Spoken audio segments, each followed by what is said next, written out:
El martes 25 de julio del año 2000, el vuelo 4590 de Air France con destino a Nueva York estaba preparado para salir del aeropuerto de París Charles de Gaulle. En aquel entonces se encontraban operativos 13 aviones Concorde, y el de aquel vuelo era el más antiguo de todos. Pero este detalle no debía ser motivo de alarma, ya que el vehículo había pasado por un chequeo exhaustivo y había completado recientemente con éxito su última revisión reglamentaria. Fabricado en 1975, la nave estaba por cumplir 12.000 horas de vuelo, y a las 16 horas con 44 minutos y 55 segundos de aquella jornada, recibió la orden de despegue. Sin embargo, muy pronto su desplazamiento por la pista se vio entorpecido por un contratiempo imprevisto. Los motores estaban perdiendo potencia. Christian Marty, el experimentado piloto de 54 años de edad, ordenó rápidamente la activación del procedimiento contrafuego en los motores. Si bien no podía ver las llamas, sus conocimientos le permitían estar convencido de que esa era la causa. El vehículo se encontraba a más de 300 km por hora cuando fue atravesado por un feroz grito. Desde la torre de control, un desesperado operador comenzó a vociferar que detuvieran la maniobra. Inmediatamente después, su alarido confirmaría el tan temido temor. Pero no nos adelantemos. ¿Cuál fue la verdadera causa del accidente sufrido por el vuelo 4590 de Air France? ¿Por qué esto significó el fin de los vuelos comerciales de los aviones supersónicos? ¿Es cierto que si no fuera por el piloto hubieran habido muchas más muertes? Responder todas estas preguntas nos va a llevar hasta el 25 de julio del año 2000, el día que sucedió la tragedia del Concorde.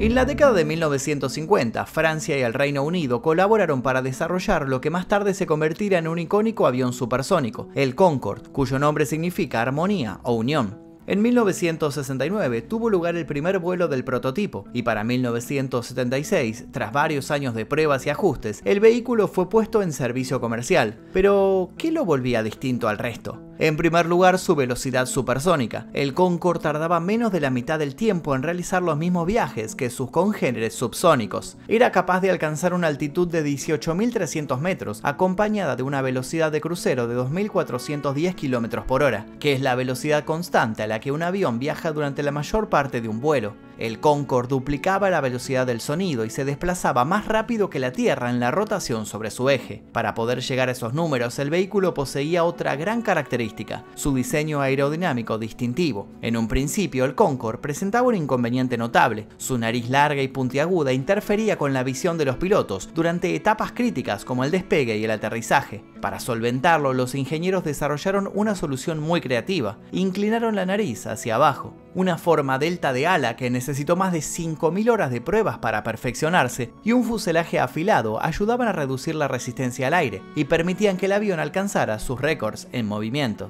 La nave medía 62 metros de largo y 12 metros de alto, y sus alas de punta a punta sumaban casi 26 metros. Con un peso máximo de 186 toneladas, precisaba de una pista de 3.600 metros y una tripulación mínima de 3 personas para despegar, un ingeniero de vuelo trabajando junto a 2 pilotos. En términos de capacidad estaba limitado en comparación con otros aviones que podían transportar el doble de pasajeros, pero el Concorde era una nave de lujo. Su alto costo limitaba su uso no solo a rutas muy lucrativas, sino también a pasajeros de élite como artistas célebres, presidentes, reyes, actores famosos y millonarios en general que solían deleitarse a bordo con el refrescante champán, los exquisitos bocados de caviar y los más refinados platos elaborados por reconocidos chefs, siempre y cuando, por supuesto, pudieran costear los $9.000 que salía el pasaje. Y por si todo lo anterior no fuera poco, estaba calificado como el avión más seguro del mundo. Solo una vez en su historia había sido protagonista de un incidente, en 1979, cuando una de las naves aterrizó en Nueva York con un neumático desinflado. Sin embargo, como no hubo consecuencias, el asunto no tuvo mayor relevancia. El Concorde podía enorgullecerse. Más de 30 años de vuelo sin ningún accidente lo erigían como soberano de los cielos. Desafortunadamente, esa realidad estaba a pocos años de cambiar, y es así como nuestra historia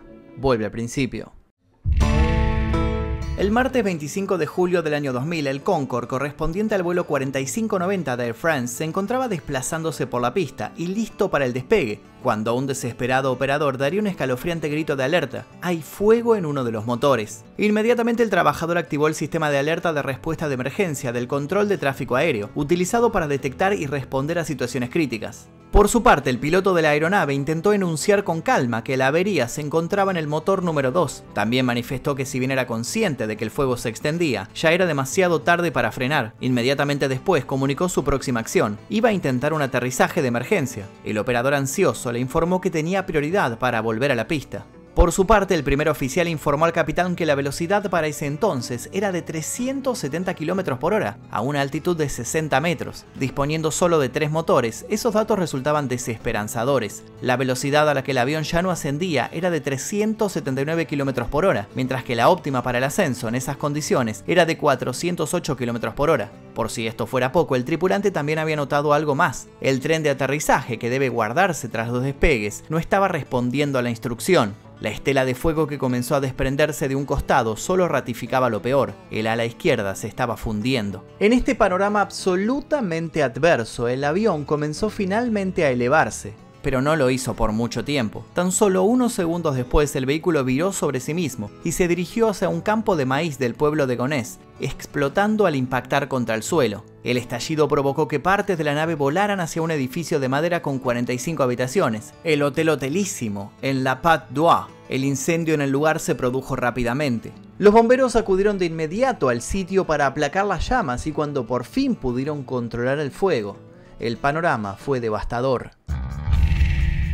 Todas las personas a bordo del vuelo 4590 de Air France perdieron la vida en el accidente, sumando un total de 100 pasajeros y 9 tripulantes, y no fueron las únicas víctimas. Tras incendiarse el Hotelísimo en La Patte d'Oie, otras 4 personas se vieron envueltas en las llamas y fallecieron. Los expertos aeronáuticos se pusieron en acción rápidamente, rastreando cualquier parte que fuese necesaria para la pericia y ordenando que se prestara mucha atención a la presencia del cuerpo de algún pájaro, ya que una de las primeras teorías consideradas sugería que un ave podría haber causado la falla al ingresar al motor. Las cajas negras del avión, que son dispositivos electrónicos utilizados en aeronaves para registrar datos importantes relacionados con sus vuelos, fueron trasladadas a París durante la medianoche. Se inició la investigación oficial a cargo del Gabinete de Investigación de Accidentes francés y se emitieron órdenes de suspensión para todos los vuelos del Concorde en Francia. Mientras tanto, la prensa ejercía presión mediante rumores que sugerían la existencia de averías previas, y el hecho de que el vuelo hubiese despegado con un retraso de 66 minutos por inconvenientes técnicos no ayudaba a mitigar esa idea. La opinión general apuntaba que los sistemas de seguridad habían fallado, ya que durante el despegue no sonó ninguna alarma que indicara fallas en alguno de los motores, algo que resultaba absolutamente clave, ya que le habría dado al piloto la posibilidad de abortar el vuelo a tiempo. La desconfianza hacia el motor Snecma Olympus estalló rápidamente, y el revuelo fue tan grande que su fabricante, Rolls-Royce, tuvo que salir a prestar una declaración a través del vocero de la compañía, alegando que en 24 años de ejercicio y casi 1 millón de horas de vuelo, jamás se había experimentado problema alguno. Por su parte, André Turcat, un capitán que había realizado el primer vuelo experimental de un Concorde, declaró que una falla en el motor habría podido ser advertida y el avión detenido a tiempo, asegurando que lo sucedido debió haber sido algo mucho más serio. Los vuelos de los aviones Concorde permanecieron suspendidos por más de 3 meses, a la espera de que se descubriera la causa del accidente. Cuando finalmente se halló, el desenlace dejó boquiabiertos a todos.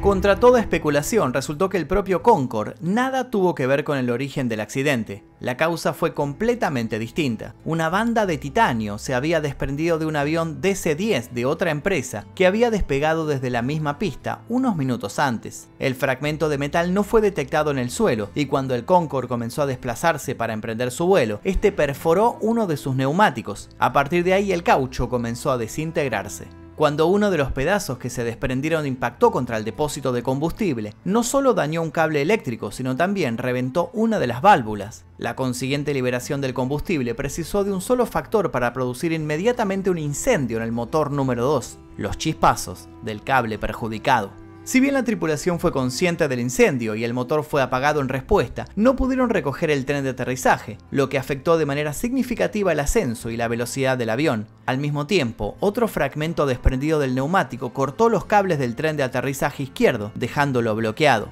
Las temperaturas generadas por el incendio alcanzaron niveles infernales. Más de 1000 grados centígrados fueron los responsables de que los soportes del ala se fundieran, llevando a la nave al colapso.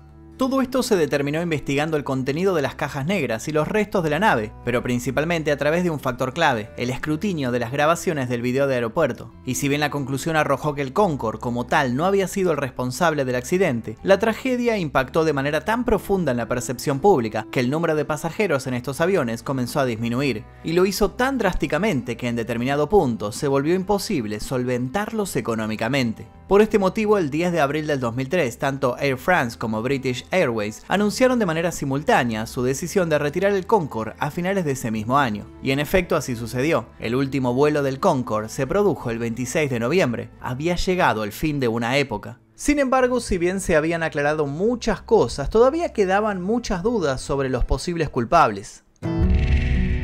La investigación se concentró no solo en dilucidar los motivos y circunstancias del accidente, sino también en identificar posibles implicados legalmente, además de efectuarse la recolección y análisis de los restos del avión y de examinarse detalladamente los registros de vuelo y las comunicaciones entre la tripulación y el control de tráfico aéreo. Comenzó a investigarse si hubo alguna negligencia. El 10 de marzo de 2005, las autoridades francesas iniciaron una investigación criminal contra la aerolínea Continental Airlines, la dueña del avión DC-10, cuya banda de titanio había provocado el accidente. Para septiembre de ese año, otras dos personas estaban siendo investigadas por negligencia, el ingeniero y el exdirector de la división Concorde de Aerospatiale, es decir, una unidad dentro de la empresa que estuvo involucrada en el desarrollo y producción del avión, y el ingeniero jefe del Concorde, principal responsable técnico y encargado de garantizar que el vehículo cumpliera con los estándares de seguridad, rendimiento y calidad establecido por las autoridades. Había además un informe alarmante. En él se dejaba en manifiesto que la empresa Air France había sido notificada entre el año 1979 y el año 2000 no solo de uno, sino dos ni tres, sino de más de 70 incidentes relacionados con una parte fundamental de los aviones Concorde, sus neumáticos, y jamás se había tomado las medidas correspondientes para subsanarlos. En marzo del 2008 se presentaron cargos de homicidio involuntario contra la compañía Continental Airlines y 5 personas. El mecánico, acusado de haber colocado erróneamente la lámina de titanio en el DC-10 que desató el desastre. Su supervisor y jefe de mantenimiento de la empresa, un ex directivo de la Dirección General de la Aviación Civil y los ya mencionados ingeniero jefe y ex director de la división Concorde de Aerospatiale. 2 años más tarde se inició un juicio abierto con una audiencia en la que se leyeron todos y cada uno de los nombres de las 113 víctimas de la tragedia.